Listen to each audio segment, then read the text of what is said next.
Mudou porque da adolescência para o início da vida adulta, com a primeira graduação, eu fiquei um pouco traumatizada. Na verdade. Porque peguei sub, fiz matéria trocentas vezes. Acho que eu fiz uma matéria lá 5 vezes. Eu entendia todas as piadas. Eu sabia o lado da lousa que o professor escrevia determinada matéria, mas eu não conseguia ser aprovada na prova. Não adiantava, o lado de TDAH, ninguém compreendia. Era uma faculdade muito tradicional de São Paulo.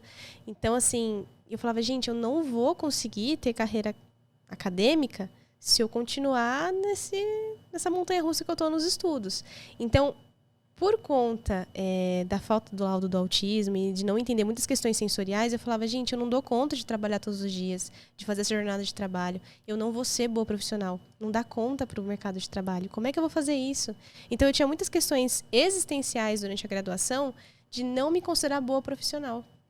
Mesmo sendo uma das melhores da turma. Eu não me enxergava Você não acredita em você. Não acredita. É uma impotência, Yuri, muito grande.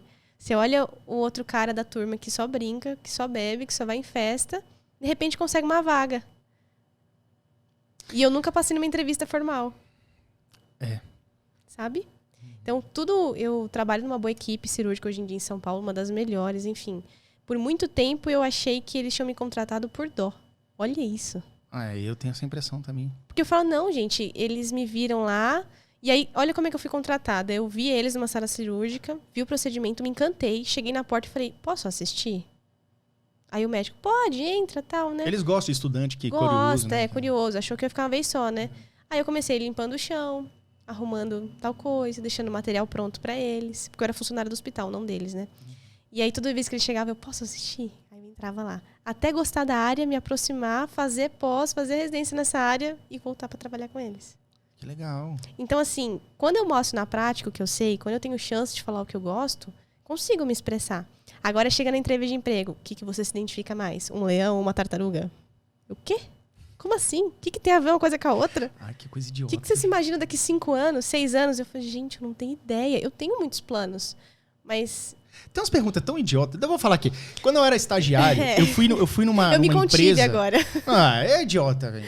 Quando eu fui eu falei assim, pô, o Marcos é meu funcionário, entendeu? Mas eu não faço pergunta idiota. Eu falei assim, cara, você quer trabalhar? Quero. Vamos, então tá bom. Eu já fui numa empresa, cara, eu tinha quantos anos? Você tem quantos anos, Marcos?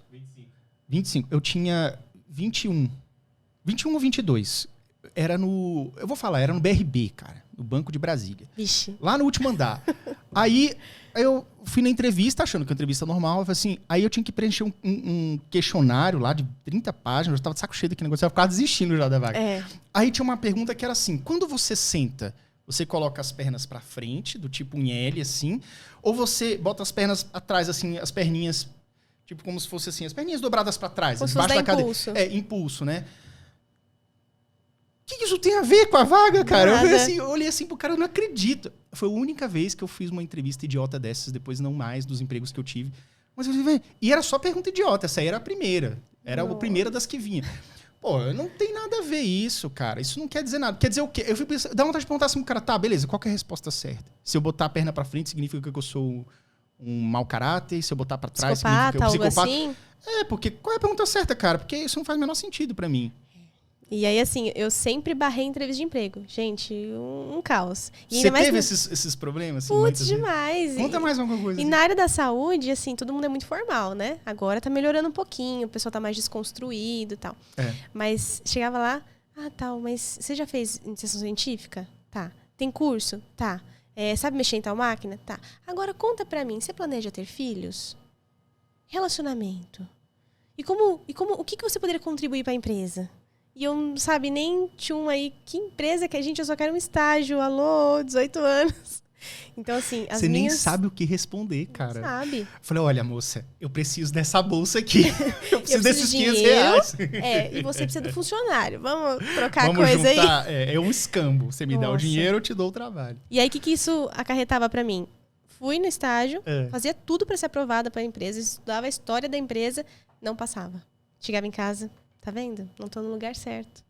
Não tenho capacidade. Que ódio, né, velho? Aí você vê o colega, não sei se foi o caso, mas às vezes você percebe um colega que o bicho vive na festa, tomando cerveja, e é contratado, né? Eu ajudo ele a passar na matéria, como assim?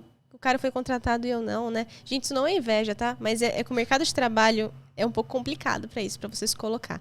Então, todos os meus trabalhos, eu não fiz entrevista. Inclusive, preciso contar uma aqui.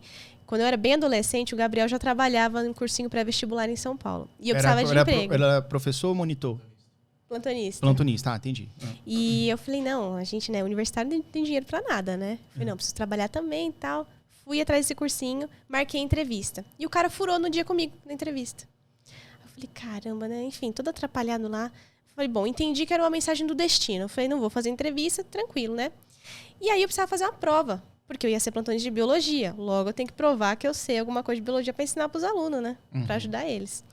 Também a prova foi desmarcada várias vezes, tudo. E me chamaram para uma segunda parte do processo seletivo, que era ir lá no dia assistir uma palestra do coach lá do cursinho, para falar como é que era o sistema de ensino deles e ver se isso era condizente com o funcionário novo, enfim, com o candidato. Certo. No fim da palestra, o coach falou assim para mim, levanta a mão quem já fez a entrevista, quem já fez a prova, foi aprovado e tá só esperando o contrato.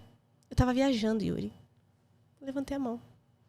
Aí o cara chegou o papel, assina aí. Assinei o contrato, não fiz entrevista, não fiz a prova. Quando eu me toquei do que eu tinha feito, eu falei, moço do céu, sou uma bandida, né? Caraca, não, eu não fiz entrevista, não fiz a prova e tal. Ele achou tão engraçado isso, que ele falou assim, vai na minha sala.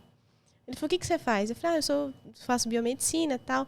Aí ele falou assim, você sabe biologia? Eu falei, sei. E como eu já tinha feito várias adaptações por conta do TDAH, eu acabei soltando pra ele. Ele falou, olha, eu adoro esse checklist que você colocou aqui na parede. Ele, tá contratada. Moral da história. Dei biologia? Ensinei biologia? Ensinei. Mas eu fui para coordenação para técnicas de estudo. Foi assim que eu entrei na área, né, de, enfim, mentoria de estudo, organização. Legal. Porque eu caí nessa área e amei. Eu falei, nossa, olha que legal essas adaptações. Um monte de aluno TDAH, um monte de aluno dislexo. Achei o meu lugar. Inclusive, o meu primeiro censo assim, de comunidade foi no cursinho. Então, assim, não fiz entrevista, assinei o contrato sem querer. Foi a primeira coisa formal, assim, que eu tive na vida. Tinha que ser, porque se tivesse um questionário cretino do tipo, qual a posição da sua perna, você ia eu não ia ser aprovada. E aí, de aí em diante, eu só comecei a mostrar o meu trabalho, né? Não fiz nenhuma entrevista formal na minha área, porque realmente é uma dificuldade que eu tenho. Hoje em dia, eu já tenho algumas coisas ensaiadas, assim, sabe? Quer me contratar, eu já falo, não, daqui 5 anos eu me imagino assim, assim, assado. Aí eu só adapto o contexto. O que ele quer ouvir? Então, daqui 5 anos, não, porque eu amo, eu vou vestir a camisa da empresa. Pelo amor de Deus, cara. E a gente é muito literal, né? Autista é muito literal. Você não consegue nem dizer isso. E aí o cara fala assim, o que você acha que você é? Uma lebre, um coelho, um leão? E eu assim, tá, desenho uma casa. E eu desenhei uma casa. E o que significa? O que eu faço agora? Então a minha cabeça ficava em conflito 24 horas por conta disso. Cara, velho, que loucura, velho. Ô, você do RH que tá me ouvindo. Para com essa palhaçada, bicho. Ninguém aguenta esse negócio. Vai todo mundo mentir pra você. Você quer um mentiroso? Você pode pegar ou contratar o melhor mentiroso. Aí o cara, de repente, é um psicopata, vai quebrar a tua empresa, vai roubar você, e aí? Porque você fez pergunta idiota. E o cara é bom de responder pergunta idiota.